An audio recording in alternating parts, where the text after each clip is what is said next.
आज हम पढ़ते हैं कंगारू मदर केयर के बारे में केएमसी। ये रहता है पीडिया का इम्पोर्टेंट टॉपिक रहता है, जिसमें लो बर्थ वेट बेबी रहते हैं उसका मतलब वेट को बढ़ाने की कोशिश करते हैं, ताकि मतलब without any chemicals uses, without any drugs and anything. ये जो होता है एक मतलब स्किन टू स्किन कॉन्टैक्ट के थ्रू जो एक प्यार होता है मदर और बेबी के बीच का, मतलब मदर ज़रूरी नहीं रहती है।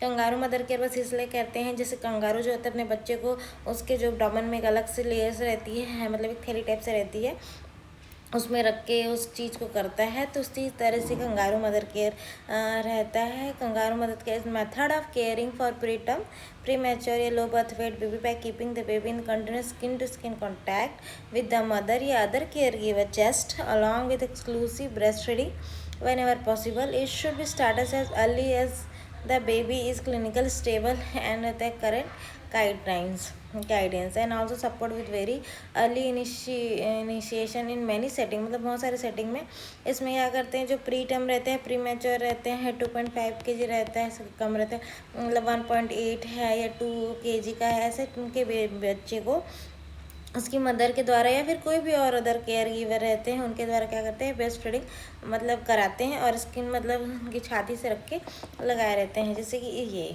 ठीक है। ये आप देख रहे हो कि एक मदर है या उसका बेबी है। ये फ्रॉग लाइक पोजीशन रहती है, इसको फ्रॉग पोजीशन बोला जाता है। ये इसमें क्या रहते हैं, दोनों बेबी के जो लेग को ऐसे फ्रॉग की तरह का रहता है। ये जो टर्म्स लिखे हैं ना चारों, ये चीज़ें इंपॉर्टेंट रहती है, ये पूछा भी जाता है। तो क्या बोलते हैं, सबसे पहले बेबी को हम क्या बोलते हैं, चेस्ट में ऐसे रखते हैं, उसके बाद उसके हेड को टर्न करते हैं, उसके लेग को फ्रॉग लेग करते हैं और बिटवीन द मदर के ब्रेस्ट के बीच में रखा जाता है और मतलब नीचे को बॉटम को सपोर्ट दिया जाता है। ठीक है, ये 4 पॉइंट रहते हैं, ये ज़रूरी है। और ये मेनली किसके लिए कहते हैं, प्री मैच्योर बेबी के लिए, लो बर्थ वेट जिसका रहता है उसको करते हैं। और रहता है कंपोनेंट्स ऑफ रहते हैं केएमसी में 4 चीज़ें रहती है, 3 चीज़ें रहती है, skin to skin contact, exclusive breast feeding and early discharge. ठीक है, ये 3 चीज़ें पॉइंट मतलब याद रखना। ठीक है, क्या कंपोनेंट ऑफ केएमसी पूछे था, skin to skin contact, exclusive breast feeding and early discharge मतलब फ्रॉम हॉस्पिटल। तो baby's placed upright, skin to skin contact में बेबीज प्लेस्ड रहता है upright on the mother breast, mother bare chest, मतलब इसमें क्या करते हैं, हाँ कोई भी कपड़ा नहीं रखना रहता है। ठीक है, बेबी को जो होता है बिना कपड़े के जो होता है स्किन से स्किन टू स्किन कांटेक्ट है, तो आप कपड़ा नहीं रख सकते हैं। ठीक है, एक्सक्लूसिव ब्रेस्ट फीडिंग रहते हैं, ब्रेस्ट फीडिंग दिया जाता है, एक्सक्लूसिव मतलब सिर्फ ब्रेस्ट फीडिंग ही दिया जाता है, उसको मदर का मिल्क ही दिया जाता है, अदर कोई मिल्क नहीं दिया जाता है। ठीक है, breast milk is the preferred nutritional when ever possible. Early discharge रहता है when the baby is stable with regular follow up after discharge. ठीक है, रेगुलर फॉलोअप कराना है।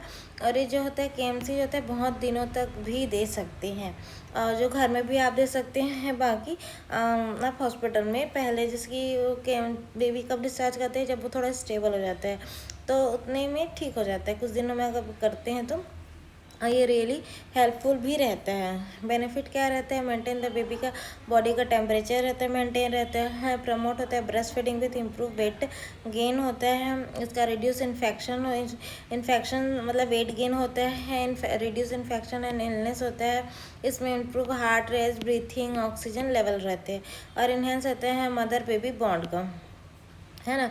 मदर और जो बेबी का बॉन्ड होता है इससे इन्हेंस होता है, क्योंकि हम अपनी मतलब कोई भी बेबी है अपने बच्चे को ऐसे रखेंगे तो ऑब्वियसली उनके लिए जो प्यार रहता है वो ज़्यादा बढ़ जाता है। Lower the risk of the death in preterm and रहते लो बर्थ वेट, बेबी से डेथ का चांसेस जो होता है बहुत कम हो जाते हैं, मतलब बेबी का डेथ का चांस इससे मतलब ये केएमसी ना बहुत अच्छा रहता है। अगर आपका बेबी नॉर्मल भी है तो भी आप थोड़ा टाइम के लिए उसको रखो। और इसमें क्या करते हैं हम पूरे टाइम मतलब 24 घंटे जो होते हैं बेबी को वैसे ही रखे रहते हैं, तो मतलब थोड़ा थोड़ा ब्रेक लेके, लेकिन बहुत टाइम तक ऐसा नहीं कि 5 मिनट रखे फिर रख दिए, ऐसा नहीं, उसको बहुत लॉन्ग टाइम के लिए रखना रहता है, तभी जो होता है बेबी का वेट गेन होता है। ठीक है, सबसे पहले क्या करते हैं, इसमें प्रिकॉशन रहते हैं, वॉश योर हैंड वॉश करना चाहिए। ऑब्वियसली बेबी को कभी भी बेबी को पकड़ने या छूने से पहले हमको सैनिटाइजर का यूज़ करना चाहिए या तो हैंड वॉश करना चाहिए। फिर place the baby wearing all ये डायपर रहता है and cap if needed against the caregiver bare chest में तक keep the baby head turn one side with the neck slightly extended, ऐसे सो द एयर, मतलब ऐसे extend कर देना है ताकि उसका एयर वे रहता है, स्टेकिप रहता है। Flex the baby hip arms in comfortable frog like position, cover the baby with cloth wrap and blanket, keep warm, continue skin to skin contact for as long as possible each day and breastfeed on demand। Indication रहते हैं preterm baby में, लो birth weight baby में specially, those weight less than 1.5 kg when clinically appropriate. KMC का contraindication कब है? जब रहता है सीवियर रेस्पिरेटरी डिस्ट्रेस सिंड्रोम रहता है, जब बेबी को होता है ब्रीथिंग डिफिकल्टी रहती है, तब उसको केएमसी नहीं दिया जाता है। हीमोडायनेमिक इनस्टेबिलिटी या शॉक रहता है, मतलब कोई इतना बड़ा डिसीज है कि उसको जो होता है अदर मतलब ड्रग्स वगैरह की ज़रूरत है, तो उसको केएमसी नहीं दे सकते ना, और कोई सीरियस मेडिकल होता है, इंटरवेंशन की ज़रूरत है, तब केएमसी तब देते हैं जब बेबी का ओनली वेट जो होता है कम है और उसमें कोई भी कोमोबिलिटीज़ और नहीं है और कोई डिसीज़ नहीं है, तो हम जो होता है उसको केएमसी देते हैं। ठीक है, तो मेनली ये जो होता है कंपोनेंट्स उसमें पूछा जाएगा और कब देते हैं, ये सब चीज़ें 3 चीज़ें याद रखना, skin to skin contact, exclusive breast feeding and early discharge. इसका कंपोनेंट है पीडिया कुछ भी चीज़ों में, इसका कंपोनेंट्स क्या है, उसके मेन इंडिकेशन क्या है, उसके पर्पस क्या है, ये सब चीज़ें की वैल्यू रहती है। ठीक है।